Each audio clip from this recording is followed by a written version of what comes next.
Okay, so look where we're at. They're good. They're bent over at the waist, forehead to forehead, right? Keep your right pec over your right knee. Now, I want you to stand up pretty tall in a bad stance. A little taller. Good.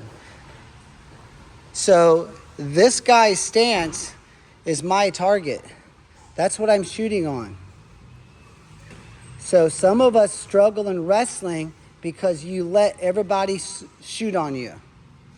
And you don't even realize it. Good, you guys can relax for a second. So if my stance is your target and I get a great big old stance like a basketball player, everybody can wrestle me.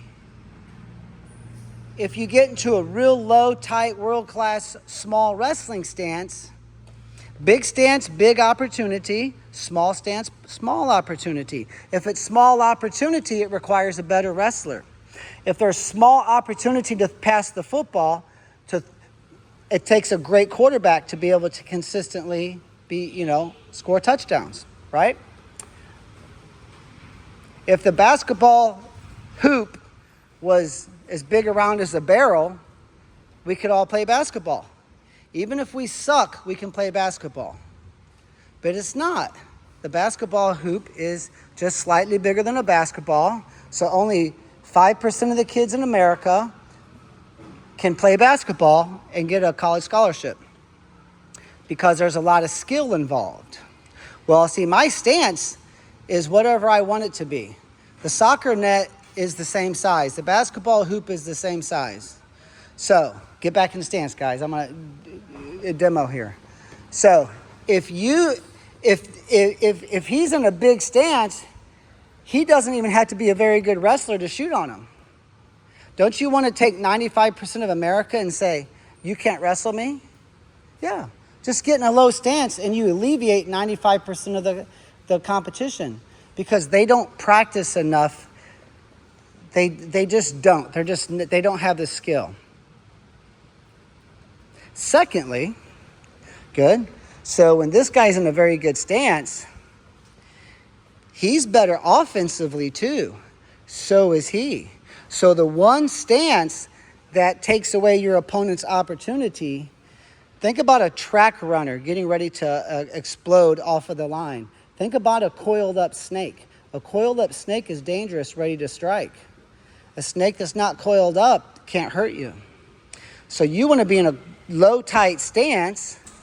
We say feet wide, touch the mat, don't let them read your shirt, hairline to hairline, keep your left heel behind your left back hip pocket, right pec over right knee, don't let them read your shirt, right? We lean on our opponent a little bit.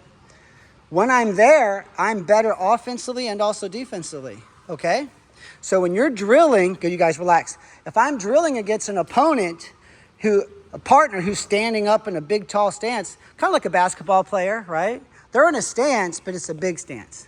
Kind of like an outfielder in baseball. Right? That's a wrestling stance that some of us use. If you're drilling on that opponent, you're literally wasting your time.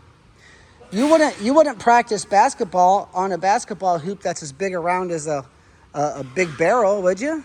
No. You'd say, Coach, what are you doing? And he's like, oh, we're practicing basketball. And you'd say, can you at least put up a target that I have to hit in a state tournament? You're wasting my time, Coach. But see, we waste our own time because we let our opponent stand straight up and down, and then we hit a couple 100,000 reps of technique and drills over the course of a career, and then we get into big matches, we wonder why we can't score. And we drill from a big, tall stance. Then in a match, we try to hunker down in a low stance like those guys were. It's a different athlete. To move and fake and circle and sprawl and react and tie up and direction change from a low stance requires a different feel. It's a different kind of an athlete. When you're standing up in like a stance like a basketball player and you're moving and sprawling and reacting from there, it doesn't require much athleticism. So some people say that wrestling is 90% mental. Wrestling might be 90% stance because your confidence comes from not getting your head beat in, right? It's hard to get taken down 37 times a practice against kids who don't even qualify for the state tournament and expect to be confident. If you just get into a stance like magic, you're going to score more points because you're a coiled up snake. You're a better athlete from there. And you're not going to give up many takedowns because you're in a great stance. And you start winning more. And now you start beating state medalists and state champs in practice. And you're like, holy cow, maybe I am pretty good. Some of us, I will say this. We like to say best stance in America. That's been a theme of ours for 25 years. Our goal is to have the best stance in America. We talk about position-based wrestling. Wrestle off a solid position. Don't move around a lot. Be patient. Wrestle in sprints. Sprints of action, flurries of action. Most elite wrestlers do that. They don't move around nonstop like a spaz, okay? Some guys can, all right? Some people can move a lot, but most of us can't. Most wrestlers wrestle in sprints. So when we talk about position-based wrestling, because remember, your stance, what's his stance doing? It makes him faster, it makes him stronger, and it limits what his opponent can do to him. So offensively, I'm in a faster stance. I'm in a faster position and a stronger position when I'm in a stance. And I also minimize what my opponent can do to me.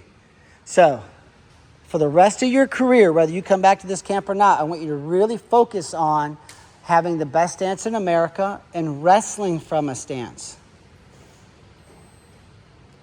And it's like a catalyst, like a little spark that starts a big fire. It's going to jumpstart your career, guys, okay? Stance is more important than anything. More important than wrestling technique, more important than anything. I will say this one last thing. Zeke Jones, who took over Team USA about 15, 18 years ago and turned it around, I chatted with him quite a few times. He sent me some CD-ROMs and stuff of like the technique and stuff that the world-class guys were using. And he said this. They went through the Olympics, the World Championships, the Russian Nationals, the U.S. Open, the Asian Games, and the European Championships. Those 6 tournaments, and they went back for 5 years. In every big high-level match, they broke down every high-level match of all of those 6 tournaments for 5 years. And they have a chart, big poster boards all over the office. Every tie-up, every shot, every re-attack, every attack. What's the number one finish use? What's the number one setup? What's the number one leg attacks? He said, before we can turn Team USA around, we got to know what the best men and women in the world are doing. And they mapped it all out. And it was thousands of hours of wrestling matches they watched, and they broke them down.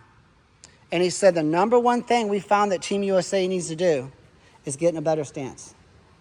So if that's, and we're talking NCAA champs, NCAA All-Americans who are winning the U.S. Open, making the world teams, top 6, top 10 in Team USA, wrestling overseas, beating Olympians, beating the best guys in the world. And so we're talking about great wrestlers. And if Zeke said the number one thing Team USA needs to do after thousands of hours of mapping out every tie-up, every attack, every finish, every attempt of the best wrestlers on planet Earth, of the top 6 tournaments in the world for the past 5 years, the number one thing he said was America needs a better stance, okay?